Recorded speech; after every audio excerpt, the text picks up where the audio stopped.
Hello everyone, I'm Meteorologist Charlie Ironmonger. Thank you so much for joining me today for your 10 a.m. news and weather update from the First Alert Desk. Now, happening today in Onslow County, there is the observance, the 42nd anniversary of the Beirut bombing. Now, an observance again will be held at the Beirut Memorial at Lejeune Memorial Gardens coming up at 10:30 in about 30 minutes this morning to honor those killed in the bombing in Beirut, Lebanon on October 23, 1983. Two truck bombs struck buildings in Beirut housing American and French service members. The memorial will also remember those who served in Lebanon from 1958 to 1984 and in Grenada. Parking for the event will be available at the Veterans Cemetery across from Lejeune Memorial Gardens on Montfort Landing Road.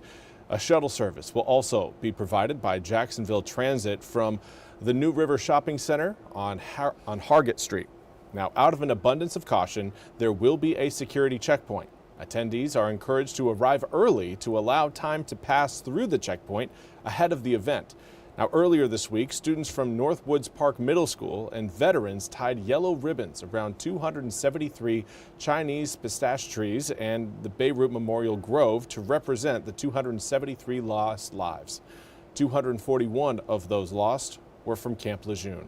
You can stream the observance on the City of Jacksonville's Facebook page by following a link on our website, WITN.com. And now we want to turn our attention to the ongoing war in Ukraine, where the European Union recently increased their sanctions against the Russian oil industry. NBC's Keir Simmons has more from Moscow. Hey there, today the Russian government describing these sanctions as counterproductive and saying anyway, Russia is strongly immune to sanctions, but they do represent a significant shift in President Trump's approach to President Putin inside the Kremlin. Behind me there, they are sanctions against two of the biggest commodities companies in the world, Rosneft and Lukoil, so big that the decision put pressure on the price of oil overnight.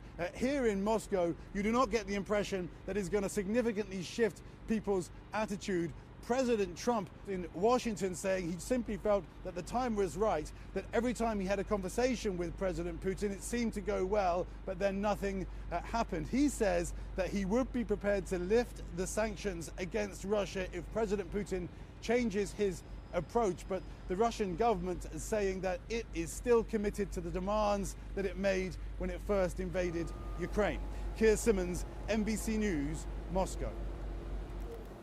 Thank you very much, Keir, for that report. We now turn to your weather forecast. Today is yet again going to be another very sunny and dry day in eastern North Carolina. Now, air temperatures are responding favorably to the sunshine and the low humidity. The lower your humidity is, the easier it is to see your temperatures fluctuate. So right now in Grifton, we've got 61 degrees, northwesterly wind at 9 miles an hour with a dew point in the mid-30s. That will again help air temperatures reach into the upper 60s, low 70s later on this afternoon. Right now, most of us anywhere between the upper 50s to the low 60s.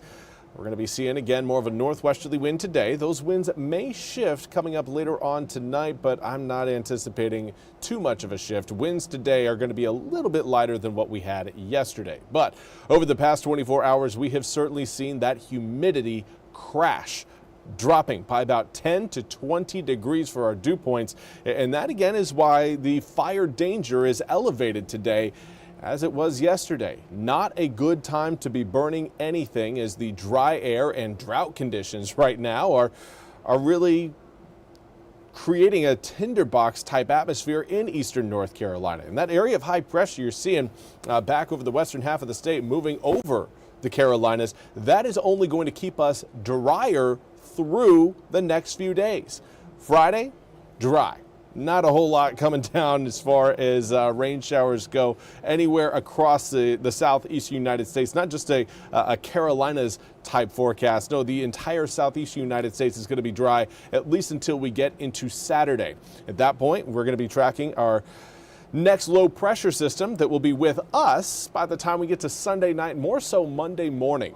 So the start of next week certainly looking a bit soggy with that incoming system, but this weekend along with today and tomorrow, going to be very sunny and dry. Coming up for this afternoon, highs in the mid to upper 60s around lunchtime, cruise into the low 70s as we make our way towards 2, 3, and 4 p.m.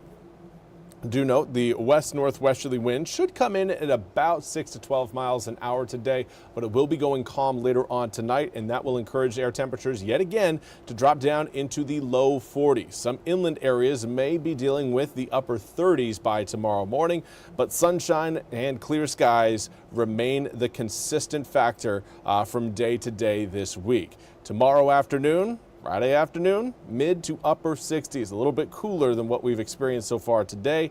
And finally, a look at your full 8-day forecast shows that, well, those mid to upper 60s, those are going to stick with us through the weekend. But those overnight lows, upper 30s Friday night into Saturday morning. If you are watching from an area closer to I-95 or closer to the Virginia line, do understand you guys may end up with a light frost. So if you've got any cold sensitive plants, make sure you do something with those to make sure they survive the chill coming up again Friday night into Saturday morning. We will be warming up not only for, we'll warm up your overnight lows coming up next week. Your daytime highs will come down a bit, but the cloud cover and the rain showers will help insulate our area overnight, starting Monday, Tuesday, and Wednesday of next week, and that's why we're going to be seeing the big increase in overnight temperatures while not really seeing a big increase in daytime highs. Likely looking at the mid to low 60s for the first 3 days of next week, with next Thursday coming in the upper 50s. Well, that's all we have time for today's 10 a.m. news and weather update from the First Alert Desk. I want to thank you all so much for joining me. We'll be back with more news and weather right here on the First Alert Desk coming up at the top of the hour. Until then, have a fantastic Thursday.